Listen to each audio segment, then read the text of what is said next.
No team has ever ridden the roller coaster of emotions the Dallas Mavericks rode this season. Just 3 months after making arguably the worst decision in modern NBA history, the Mavs were rewarded for their incompetence by cashing in 1.8% odds in the draft lottery. Suddenly, Dallas is in position to bounce back from the loss of Luka Doncic with the addition of Cooper Flagg. It's not rigged, but it is unfair. No team deserved this less.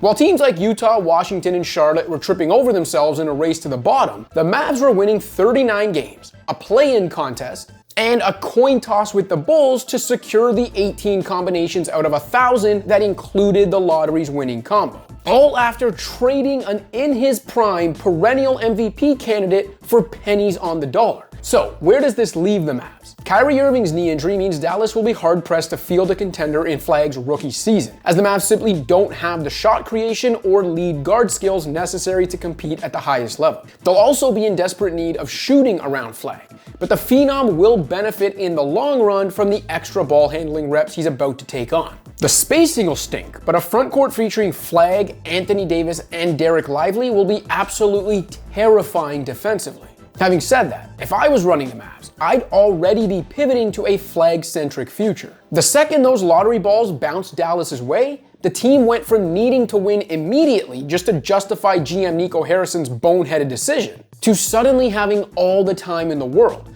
with a new generational prospect under team control for 8 to 9 years. Just when I think you couldn't possibly be any dumber, you go and do something like this.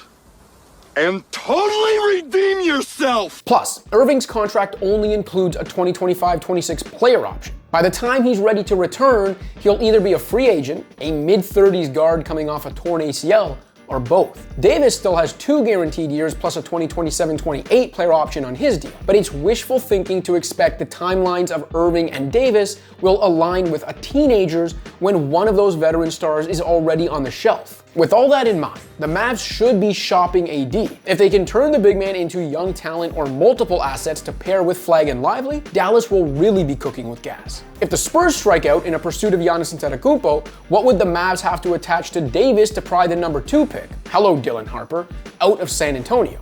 How about Stephen Castle instead? My favorite scenario would see the Mavs send AD back to LA in a deal that brings Austin Reeves to Dallas, giving Flagg plenty of playmaking help. Of course, this is Nico Harrison we're talking about, so while unlikely, we do have to consider the possibility Dallas might zig when everyone expects the Mavs to zag. You can't keep getting away with it! What if it's actually Flagg who ends up on the move so that Dallas can pair Davis with a player like Giannis? Once you get past the Greek Freak and into Devin Booker territory, Flagg becomes too valuable to trade, especially on year 1 of his rookie scale deal. But again, Nico Harrison, so Dallas's next move will be fascinating. But for now, the Mavs' clown show of a front office can sit back and revel in the fact that against all odds, they were tossed the lifeline of all lifelines. For Mavs fans, it's a miraculous turn of events that has them thanking the basketball gods. For the rest of the association, it's proof those gods don't exist.